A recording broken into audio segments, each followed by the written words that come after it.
You step off the boat and onto the dock. You've arrived. Hafstedt, a small tourist seaside town on the northern coast of Lower Saxony, North German Confederation. Late summer, 1870.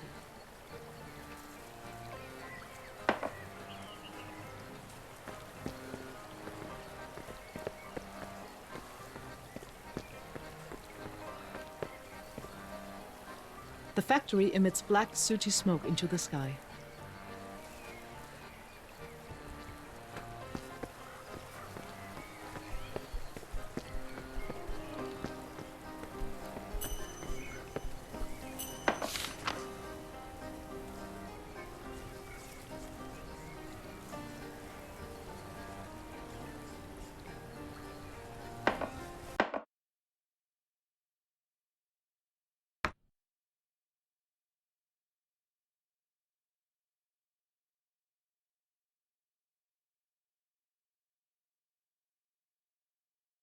English.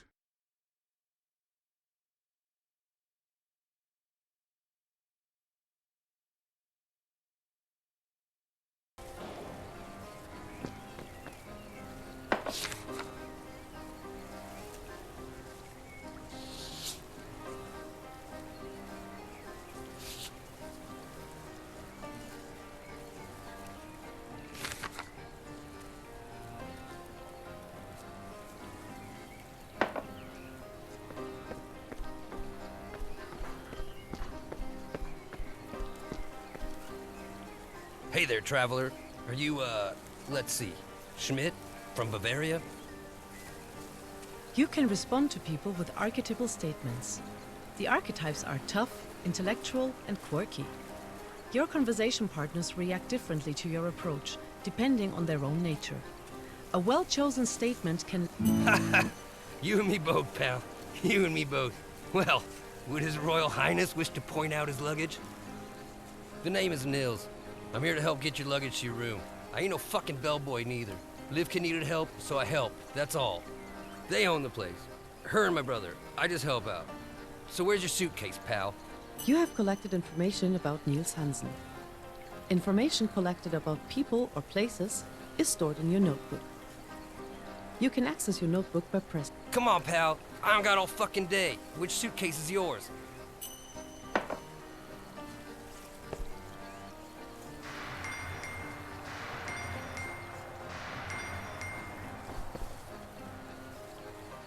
The suitcase looks like yours, but it's not. This is clearly your suitcase, but something is different. You notice a fine silk scarf caught within its buckle. You either have luck or you don't. Give it a try. You see, it works brilliantly.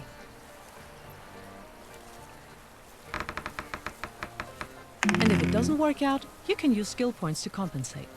But if they're used up, then you lost. That's called bad luck.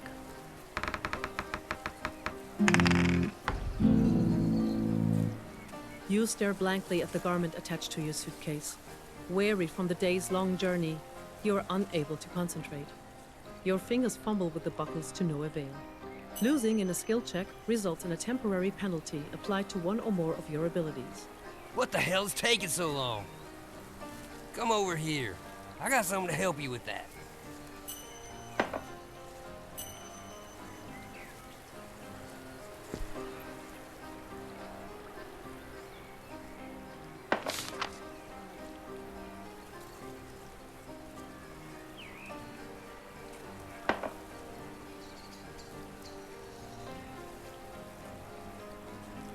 I think you, lack some skills. You seem a bit confused to me. Here, take my toolkit. This should help increase your chances. You have received an item from Niels that you can use in the skill check to temporarily enhance your ability. Try once more to free the cloth and use the tool set.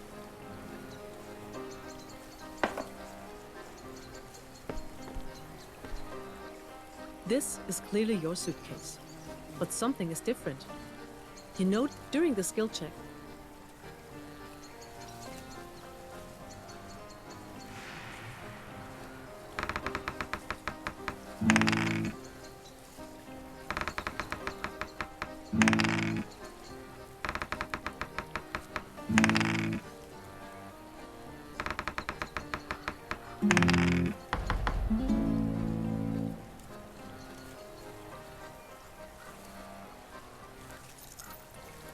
Drop forged and properly weighted.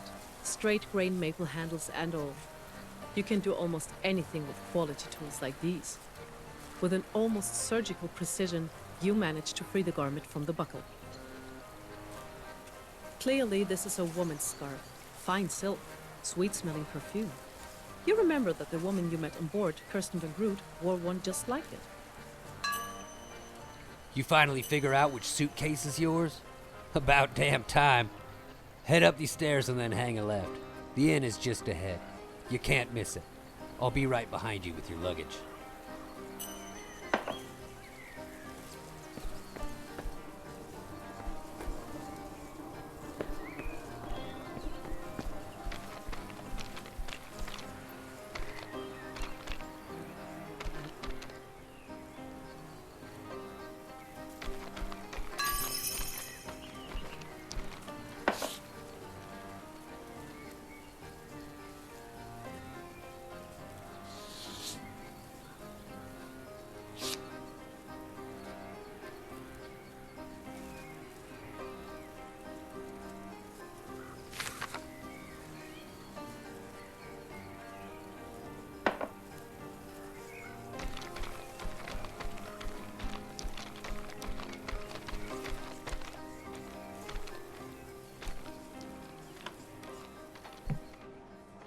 You enter the common room of the inn. The smell is overwhelming. Somewhere in the distance, you make out what could be some pretty decent stew. The radiant hum of conversation is punctuated only by the occasional toast between friends. From the back of the room, a middle-aged woman smiles as she approaches.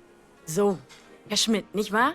Wir haben Sie schon erwartet. Herzlich willkommen, herzlich willkommen. Mein Name ist Levke Hansen. Ich freue mich, dass Sie sich entschieden haben, bei uns zu bleiben. Wie ich sehe, hat Nils Ihnen schon mit Ihrem Gepäck geholfen. Ich hoffe, es hat alles problemlos mit Ihnen funktioniert. Bitte, bitte, kommen Sie herein und machen Sie es sich bequem. Sie müssen nach einer so langen Reise hungrig sein. Setzen Sie sich. Ich habe einen Tisch mit Blick aus dem Fenster für Sie vorbereitet. Die heutige Spezialität ist ein deftiger Rindereintopf, natürlich von mir selbst zubereitet. Dazu gibt es hausgemachtes Brot.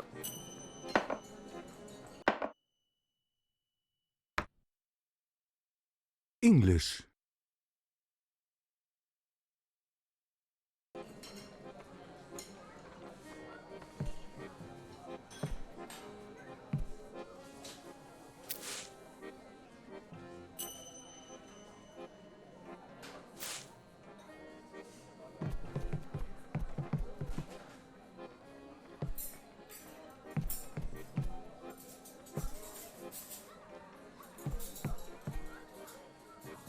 The innkeeper, Levke Hansen, kindly smiles at you. How can I help you? Oh, we have the gorgeous room number 3 prepared for you right upstairs. Northern exposure facing the water. The views are absolutely breathtaking this time of year. I've laid out some extra wool blankets should you get chilly in the night. You can really start to feel a nip in the air here, especially near the water. Autumn seems to roll in earlier and earlier each year. But first, please sit. I'll bring you something hot to warm your belly. Put a little meat on your bones. You're going to need it, Mr. Schmidt, as it's going to get a lot colder. How can I help you?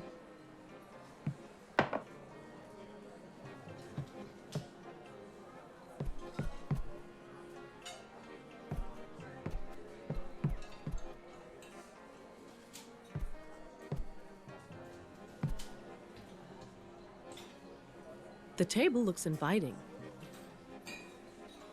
You take a seat. At the end of the table, an unlikely pair of friends are engaged in a spirited discussion.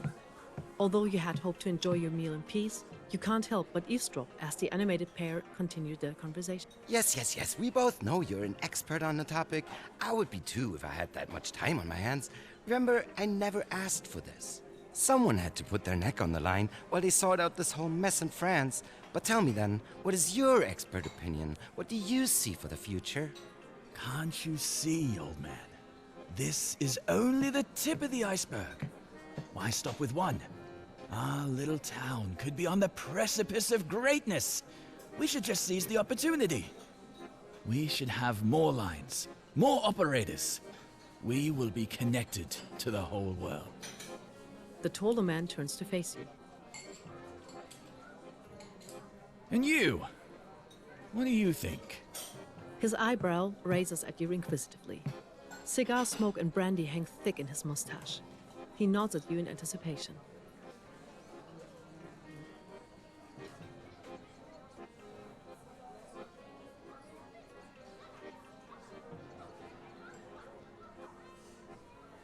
I've always appreciated a man who calls it like it is. In due time, but first, tell me, do you know much about telegraphy?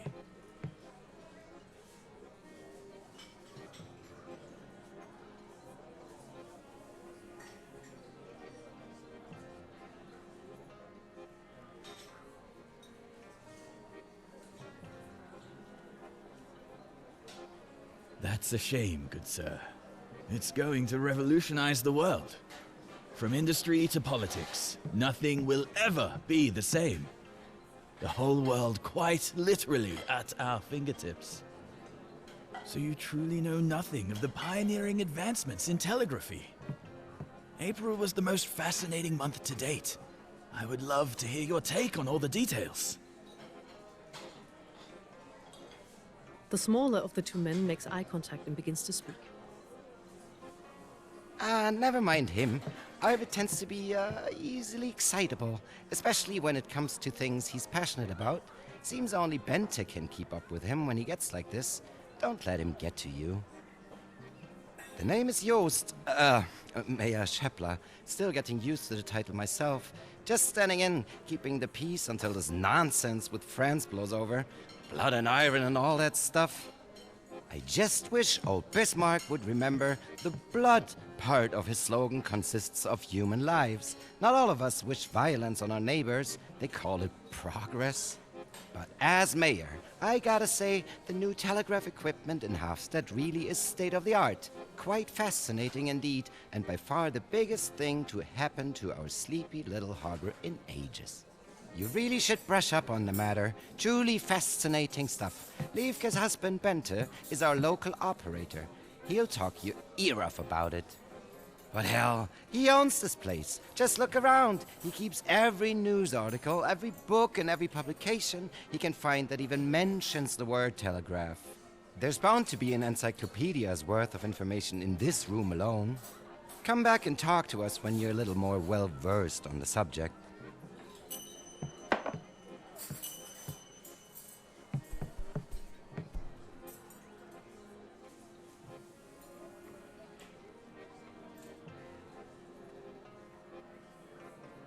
Oh, my apologies, young man.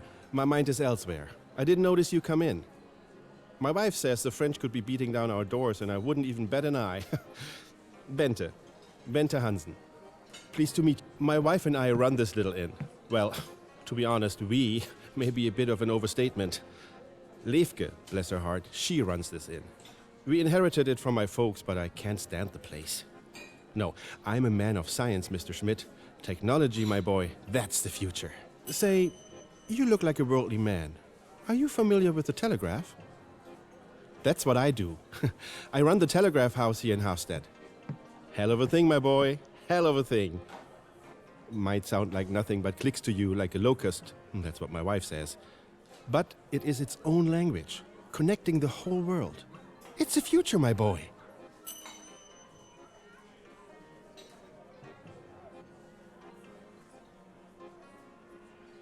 What a time to be alive, my boy. Can you believe it?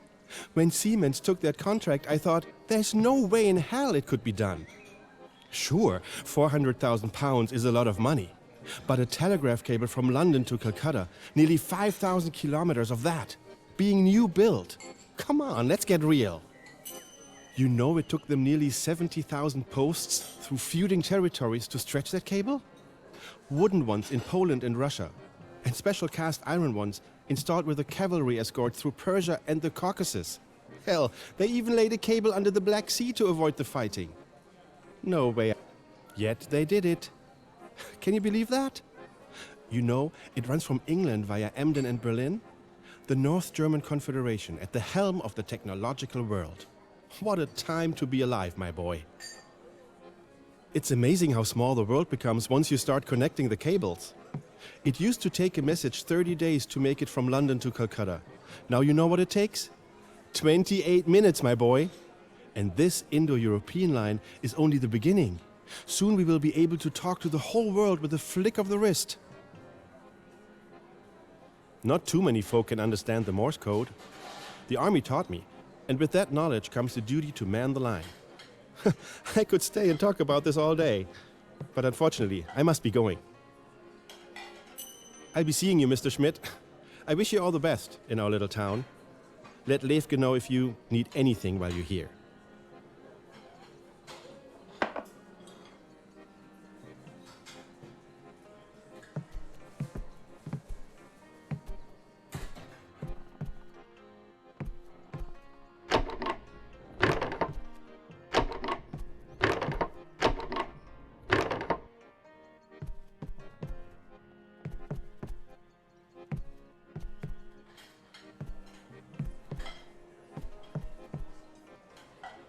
The innkeeper, Levke Hansen, kindly smiles at you.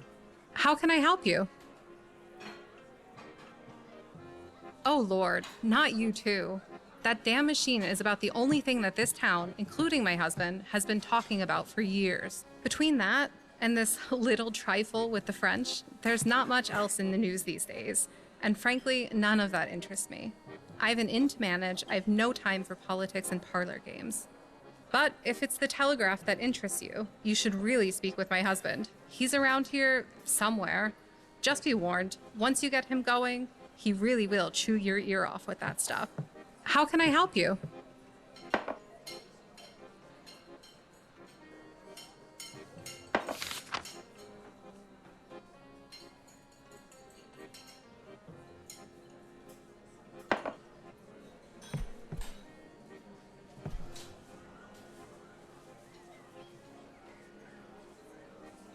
Well, hello, Schmidt. Sure, it's nice to put that boat trip behind us. I always feel a bit uneasy around water. I never thought I'd be so happy to arrive in Hafstead of all places. Solid ground and my sister. Those are the only reasons I'm here. I hope you enjoy your time here.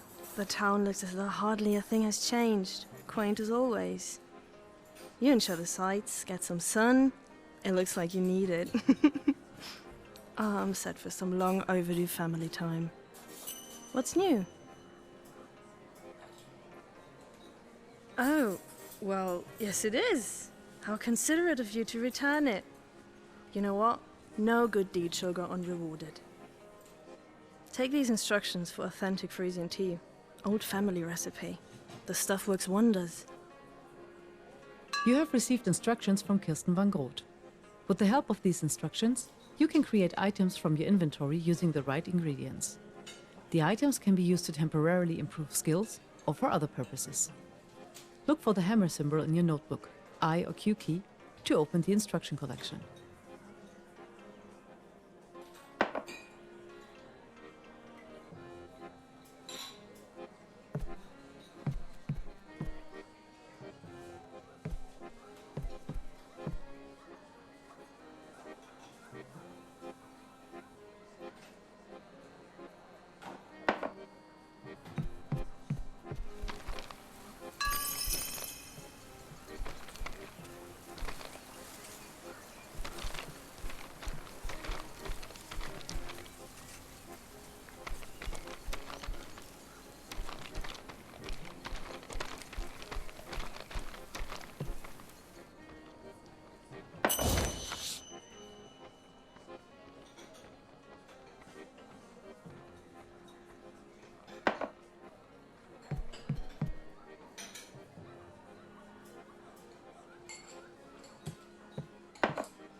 Excellent.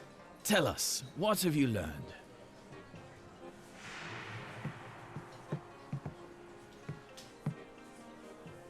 Do you know where Calcutta is?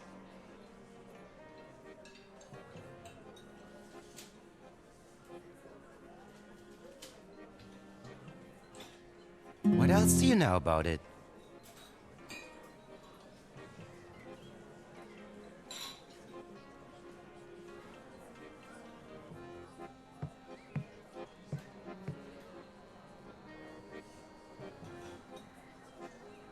What else can you tell us about it? You've become quite... Well, you certainly left a lot to be desired. Tell me, what is your name?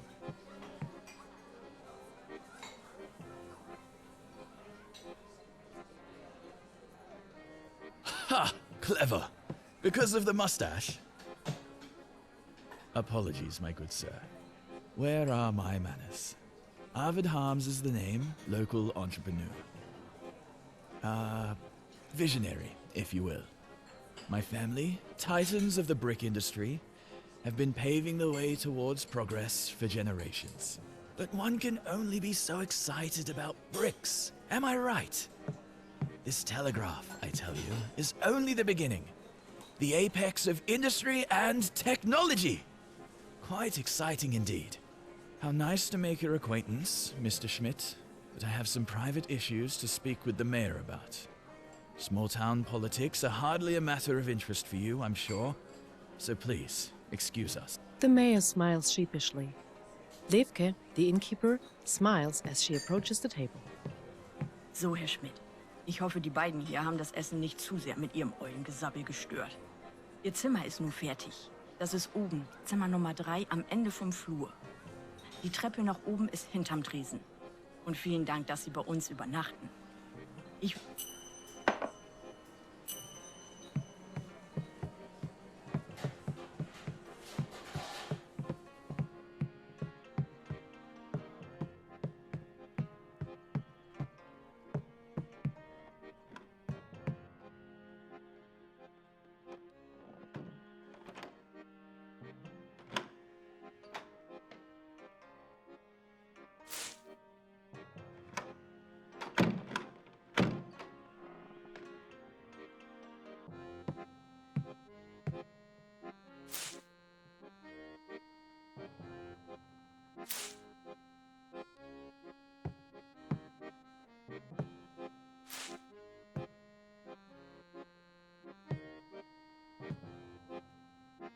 The bed is made of solid construction.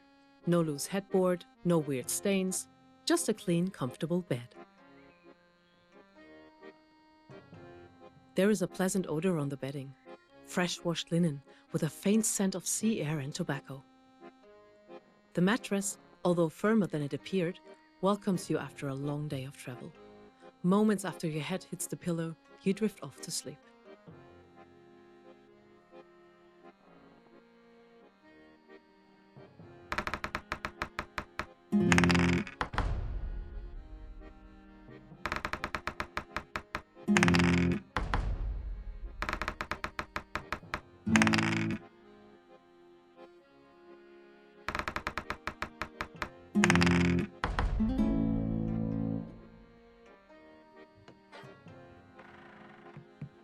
You can play the game in detective mode for the full investigation experience and without hints.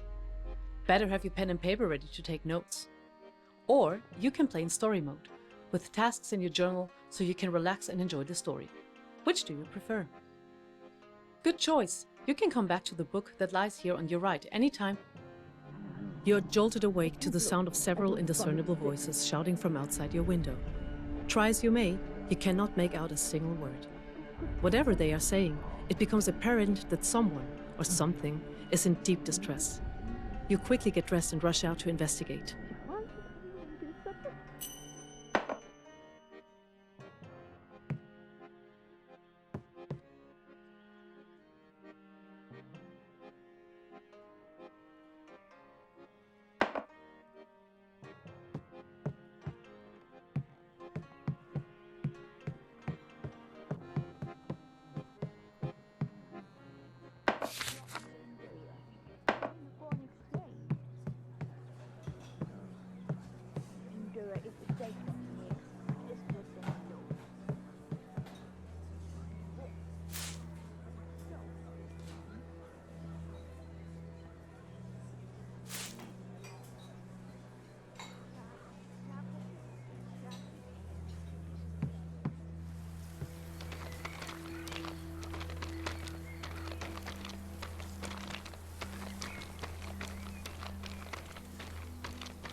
The door is locked.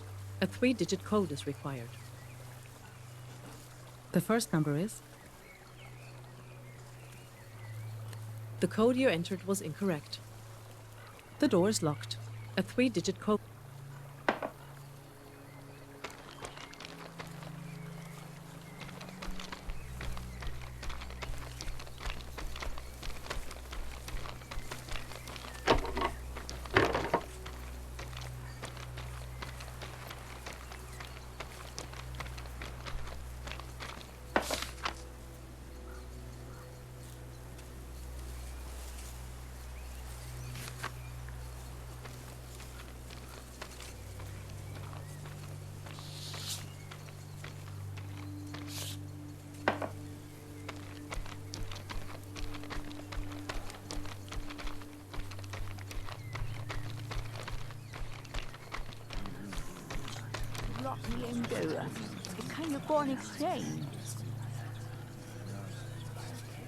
You approach the scene. A large, raucous crowd obscures your view. You push through to the forefront. The blood catches your eye first. Alarmed by its sheer volume, you notice the way it has already begun to darken. There, in the middle, like some cold, twisted island, the lifeless body of a middle-aged man. You study his features, his contorted face, his clothing. You have seen this man before, but you just can't place him. You scan the crowd, recognizing several of the townsfolk among them. The mayor is there. The impatient man from the docks, Niels Hansen, is there too.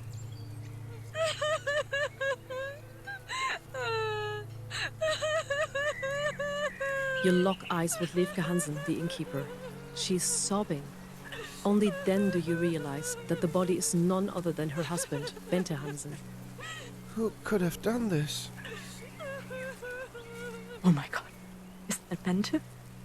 I can't look, I think I'm gonna be sick.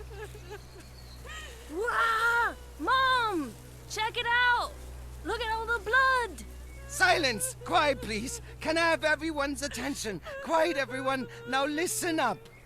Tragedy has befallen our sleepy little harbor. Quiet, quiet, everyone. I intend to get to the bottom of this. First things first, we need some space. Kovic, Niels, can you get these fucking people out of here? I can't even think. Christ, Niels, Levke doesn't need to see this. Get her out of here. Seriously, everyone, I need you to take 2 big steps backward. Give us some room. A man has been murdered. All you doom lurkers should be ashamed of yourselves. Where the fuck is Arvid? I need someone who can operate this fucking machine. We need to reach the mainland and get the constable on a ship over here as soon as possible. The constable? That will take days. What if the killer strikes again? We are sitting ducks, Joost. Yeah, Joost. This is clearly the work of Satan. Evil walks among us. I bet it's those French fucks trying to sabotage our telegraph. It's no coincidence they killed Bente. He's the only person in town who can use it. Enough of this nonsense. Can you all just shut the fuck up and listen to me? There's no devil in Hofstad. There are no fucking French spies. Seriously, everyone calm. I'm sure this is all far less sinister than it appears, despite it appearing rather grisly, I'll admit. All strangers to our community are to be isolated at the end until we have a better idea of what was happening here. Bear with us. We will have your holiday back on track as soon as we can. The rest of you, go home! There's nothing more to see here. Furthermore, the harbor district gate is to remain closed until further notice. No one in or out until this matter is put to bed. Now go, everyone. Dr. Colwig and I got this from here. I'm sure you grizzly fucks are all excited because nothing ever happens around here. But Jesus Christ, don't forget, we lost one of our own today. Poor Levke needs us all now, more than ever. Instead, we use her in as a makeshift entertainment facility for our esteemed guests.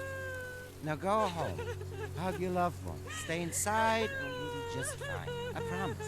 We will get to the bottom of this. Justice will be served. The crowd disperses, their whispers heavy with anger and fear. In the distance, you see Niels Hansen, his arm around Levke, comforting her as they walk home.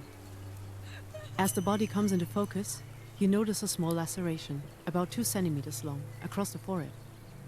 The wound is crusted over with dried blood, and the surrounding area darkened with hematoma. Perhaps more noticeable, however, is the puncture wound, deep within the victim's neck. No denying the cause of death here.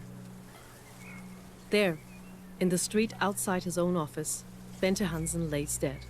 Murdered. No doubt about it.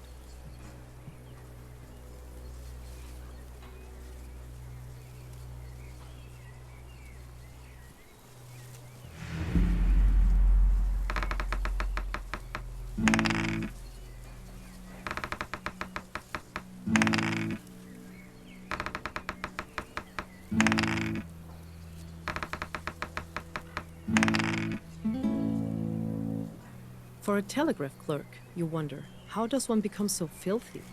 His fingernails are packed with dirt and his palms are torn. Curiously, the shoes of a simple station clerk are heavy with mud and wild grasses. There, upon the reeds and the leather alike, small droplets of deep red blood.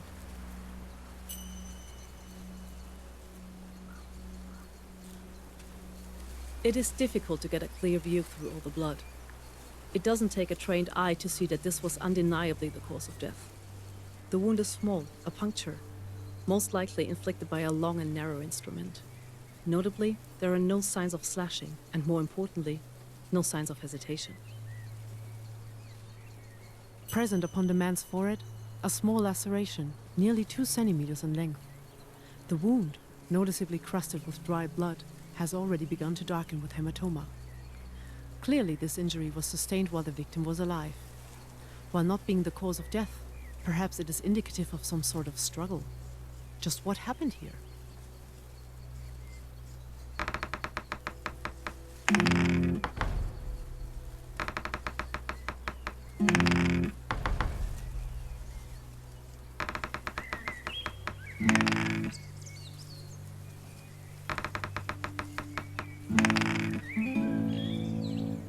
Barely noticeable to the naked eye, you are drawn to a most peculiar sight indeed. Surrounding the wet, open wound, small traces of painted wood catch the light. Splinters and fragmented grain pepper the matted in the wound. You there! The lad from the inn! Yes, you! I'm sorry, but I'm going to require you to go back to your room and remain there. Please head straight back to the inn. Livke should have everything you need. You don't seem like the sort of deranged monster capable of such a crime, but nevertheless, I can't be too careful. We will sort this out soon enough, hopefully with enough time for you to salvage your vacation. Try to make the most of it. You turn and walk towards the inn with the remainder of the crowd. Over your shoulder, you see the mayor and Dr. Kolvik hoisting the dead body of Bente Hansen onto an old wooden cart and proceed to wheel it away. All that visibly remains is a large pool of blood.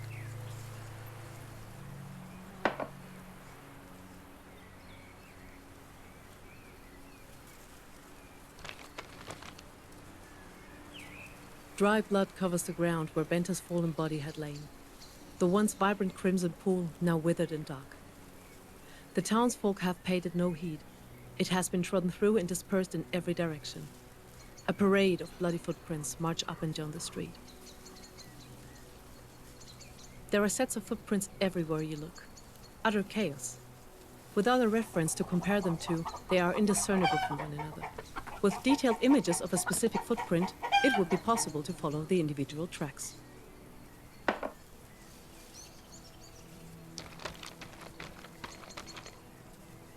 The door is locked. A key is required.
gentleman should never be without a hat and pipe.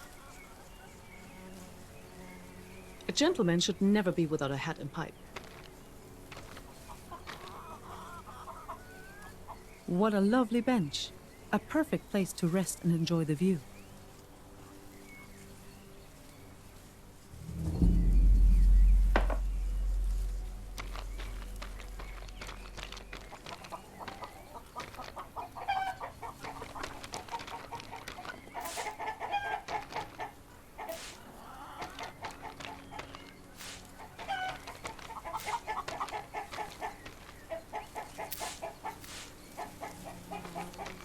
A gentleman should never be without a hat and pipe. What a lovely bench. A perfect place to...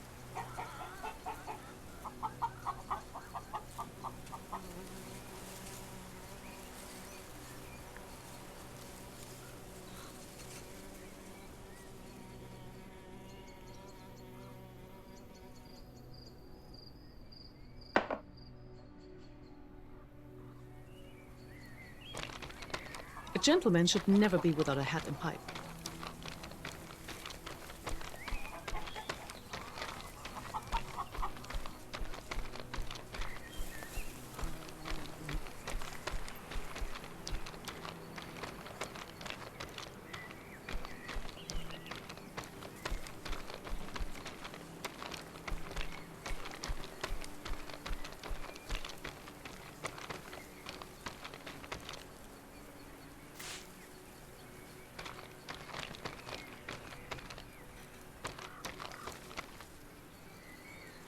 Dry blood covers the ground where Benter's fallen body had lain. The once vibrant crimson pool, now withered and dark. The townsfolk have paid it no heed. It has been trodden through and dispersed in every direction. A parade of bloody footprints. There are sets of footprints everywhere you look. Utter chaos. Without a reference to compare them to, they are indiscernible from one another.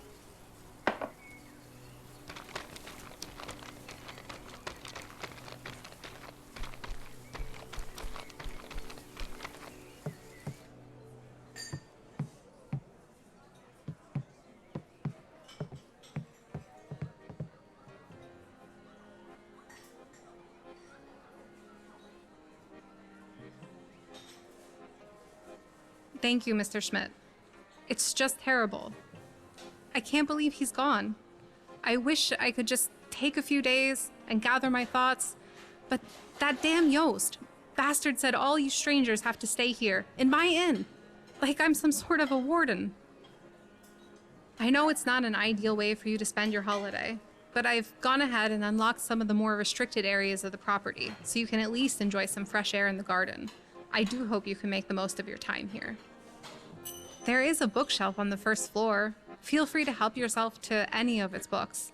Who knows what's up there, but maybe you can find something entertaining. But shoot, I almost forgot. There aren't any oil lamps in that part of the inn. It's normally off limits to visitors, you know? Here, take mine. Sorry for the inconvenience. If it runs out of oil, come find me and I'll give you some more.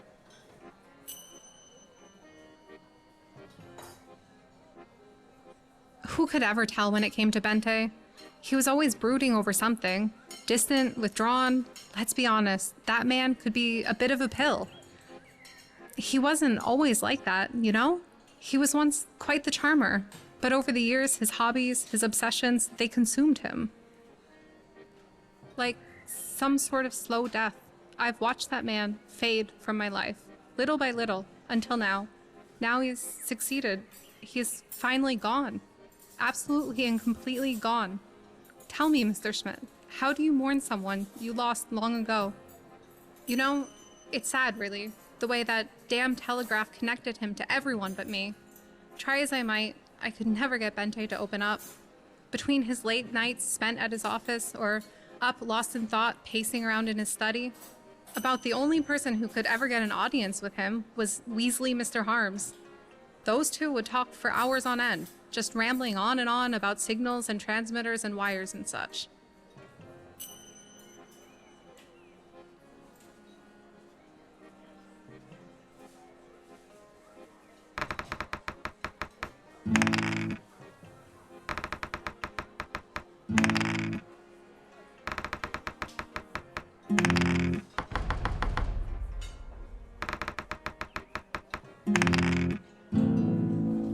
Nothing of significance is observed.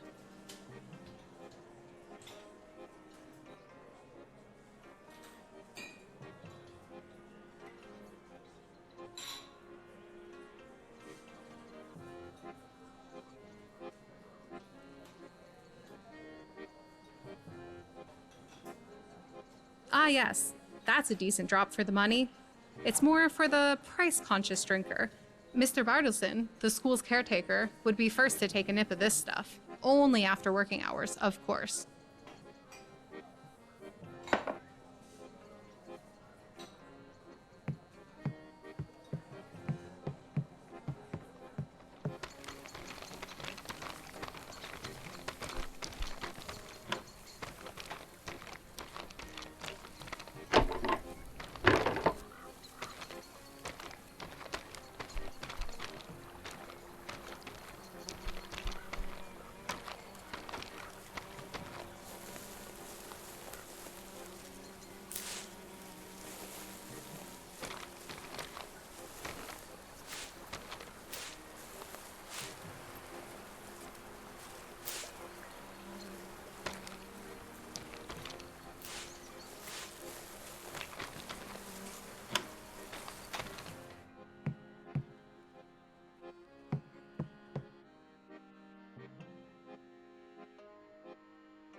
A poorly healed scar runs along his forearm, leading the eye to his clean manicured hands. These are not the hands of a laborer. He smells harshly of smoke and alcohol, and appears to currently be, at least to some degree, drunk. Thanks, Schmidt. Hard to imagine that I'll never talk to him again. It's funny. Just yesterday, I couldn't stand the guy. Never understood how such a selfish man could be so respected by his fellow townsfolk. I used to go out of my way to avoid talking to him, but now, I'd give anything to speak with him once more. I just hope they find the bastard who did this. I can't imagine who did such a thing so violently. Makes me sick. I mean, he wasn't the best brother a guy could ask for, but the townfolk adored him. He certainly didn't deserve that. I mean, sure, not everyone is excited about the telegraph as he was, but enemies, like real enemies, I don't think so.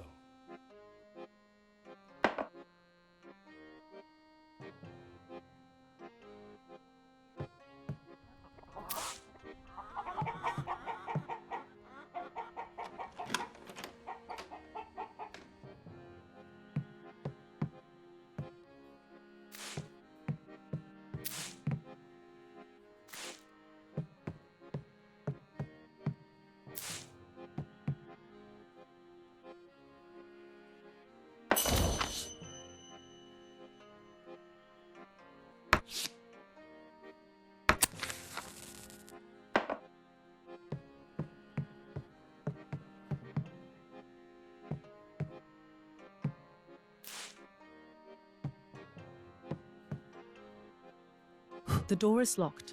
A key is required.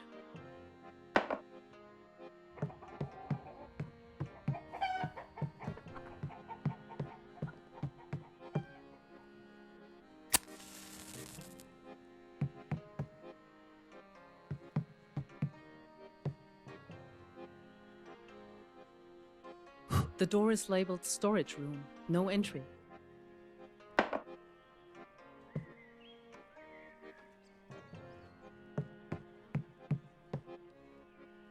The door is locked.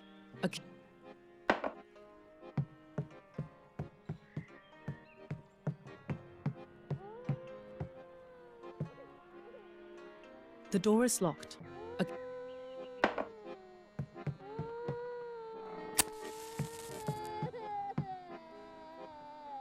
The door is locked.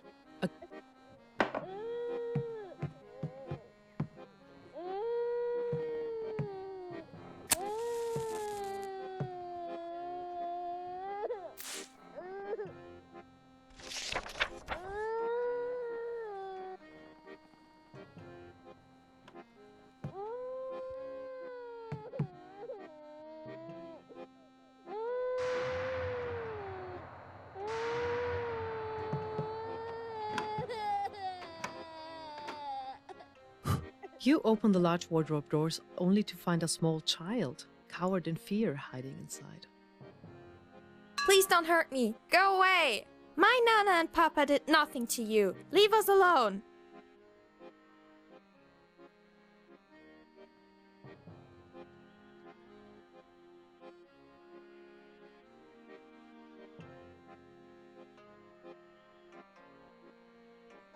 The child remains within the wardrobe.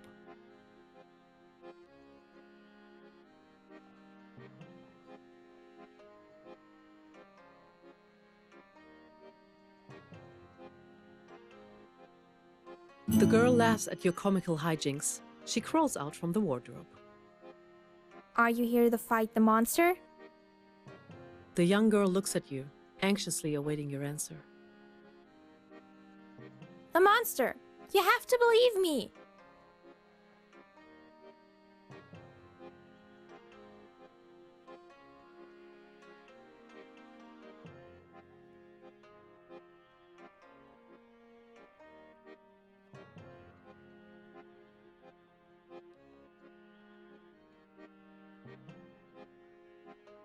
Huh? What? No! It was a monster! A real monster! You gotta believe me! It killed Nana, it killed my papa too! I just know it! This monster's really scary, mister. It only comes at night. I haven't slept in weeks because it's always creeping around. My mother always says, Margie, there are no monsters. But it's real, mister. I swear it. It's killing my family. Nana and Papa are already dead. Mother might be next. Or even me. Maya hastens her breathing. Her eyes widen. As you approach, she quickly takes a step back.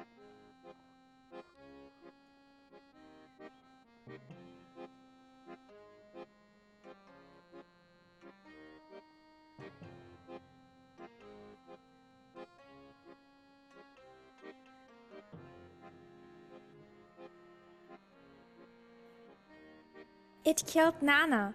I just know it. One night, I heard it clunking around in the hallway, and then a bunch of weird noises coming from her room. And then the next morning, she was dead. Maya fidgets nervously.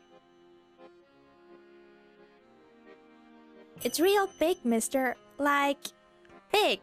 Twice my size. And it's all black, dark as night. Sometimes I hear things, spooky things. Like it's creeping through our house. I want to tell Mother, but it sounds like the monster is right outside my door. I don't want to get eaten, mister. What else? Let's see. Oh yeah! It's creepy eye. It glows, mister. I swear. Some nights I look outside and there it is, just staring at our house. I told Nana. She believed me. She even made me a magical crown to help fight it. But the crown got all yucky, so she threw it away. And then the monster killed her. Then it killed Papa too. I'm so scared, mister. I know it's the monster killing my family. You have to warn my mother.